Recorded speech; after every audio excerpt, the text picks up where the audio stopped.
আসসালামু আলাইকুম রহমতুল্লাহি ওয়া বারাকাতুহু। আজকে আমরা ইলমুল ফারায়েজের নবম নম্বর ক্লাস শুরু করতে যাচ্ছি। নবম নম্বর ক্লাসে থাকছে স্বামীর অবস্থা সম্পর্কে আলোচনা। স্বামীর দুই অবস্থা। এক নম্বর আন-নিস ইনদা আদামিল ওয়ালাদ ওয়া ওয়ালাদিল ইব ওয়া ইন সাফিলা। দ্বিতীয় নম্বর আর-রুবু মা'আল ওয়ালাদ ওয়া ওয়ালাদিল ইব ওয়া ইন সাফিলা। আচ্ছা, আমরা একটু বিস্তারিতভাবে জানবো।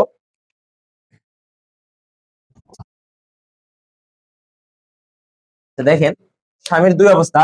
এক নম্বর, স্বামী দুই ভাগের এক ভাগ পাবে যখন স্ত্রীর অর্থাৎ মৃত ব্যক্তির কোনো ছেলে অথবা ছেলের ছেলে এবং নিজ পর্যন্ত কেউ যদি না থাকে, যে ছেলে মেয়ে অথবা ছেলের ছেলে ছেলের ছেলের মেয়ে, এভাবে নিজ পর্যন্ত যদি কেউ না থাকে, এমন অবস্থায় স্বামী নিজ পাবে, দুই ভাগের এক ভাগ পাবে। দ্বিতীয় নম্বর, স্বামী চার ভাগের এক ভাগ পাবে যদি মৃত ব্যক্তির ছেলে অথবা মৃত ব্যক্তির মেয়ে অথবা মৃত ব্যক্তির ছেলের ছেলে মৃত ব্যক্তির ছেলের মেয়ে যদি থাকে, এমন অবস্থায় স্বামী রুবু পাবে, চার ভাগের এক ভাগ পাবে। আচ্ছা, প্রথম নম্বরের অঙ্ক এখন করব।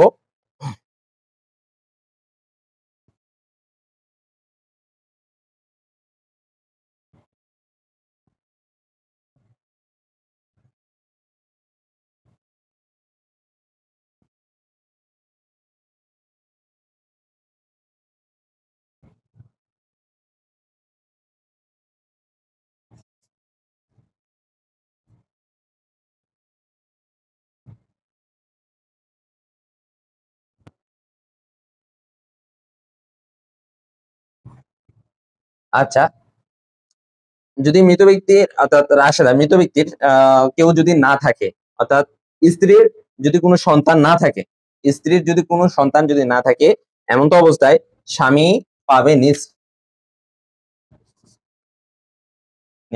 মাসলা হবে দুই দ্বারা, পিতা আসাবা আসাবা দুই ভাগের এক ভাগ পাবে স্বামী আর এক ভাগ পাবে পিতা। আচ্ছা, এখন দ্বিতীয় নম্বর অবস্থায় আমরা যাব। স্বামী পাবে রুবু অর্থাৎ চার ভাগের এক ভাগ সম্পদ, চার ভাগের এক ভাগ যদি স্ত্রীর কোনো সন্তান থাকে।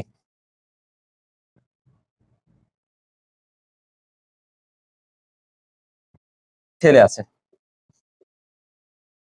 ছেলে আছে, এমন তো অবস্থায় স্বামী পাবে রুবু চার ভাগের এক ভাগ, ছেলে আসাবা আসাবা। আচ্ছা, মাসলা হবে চার দ্বারা, আর স্বামী পাবে চার ভাগের এক ভাগ, আর বাদ বাকি তিন ভাগ পাবে ছেলে।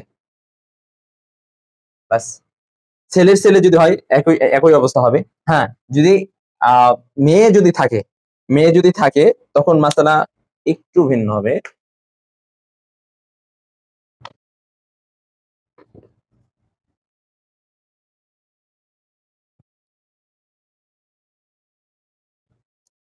মেয়ে আছে,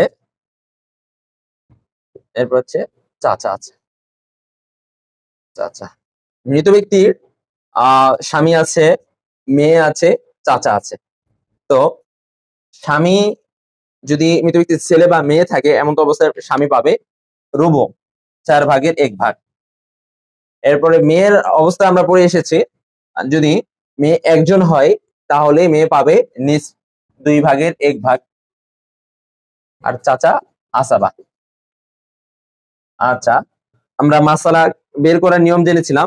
যদি দ্বিতীয় প্রকার বা প্রথম প্রকারের একাধিক যদি প্রকারগুলো আসে, যেমন নিস, তারপরে রুবু, সুমুন, এই একসঙ্গে যদি আসে, তাহলে নিচের সংখ্যা অর্থাৎ সর্বনিম্ন সর্ব ছোট সংখ্যার পূর্ণ সংখ্যা দ্বারা করতে হবে। আমরা জেনেছিলাম মাসালার নিয়ম, মাসালা করার নিয়ম, যদি নিস, রুবু এবং সুমুন একসঙ্গে আসে, তাহলে ছোট সংখ্যার পূর্ণ সংখ্যা দ্বারা আমাদের মাসালা করতে হবে। দেখেন, এখানে নিস এবং রুবু একসঙ্গে এসেছে, দুই ভাগের এক ভাগ এবং চার ভাগের এক ভাগ একসঙ্গে আসার কারণে এখানে ছোট সংখ্যা হচ্ছে চার ভাগ। এই চার ভাগ দ্বারা আমরা মাসালা করব। চার ভাগের এক ভাগের মধ্যে চার ভাগ হচ্ছে চার, পূর্ণ সংখ্যাটা আমরা এখানে লিখবো মাসালায়। এরপরে স্বামীকে দেবো চার ভাগের এক ভাগ, মেয়েকে দেবো দুই একে দুই, দুই দুগুণ চার, দুই একে দুই, দুই দেবো দুই ভাগের এক ভাগ, চারের দুই ভাগের এক ভাগ দিয়েছি মেয়েকে, তাহলে 3 হলো, বাকি থাকে 1, আসাবা হিসেবে চাচা পাবে 1। বাস, ছেলের মেয়ে হলে একই মাসলা, ছেলের মেয়ে।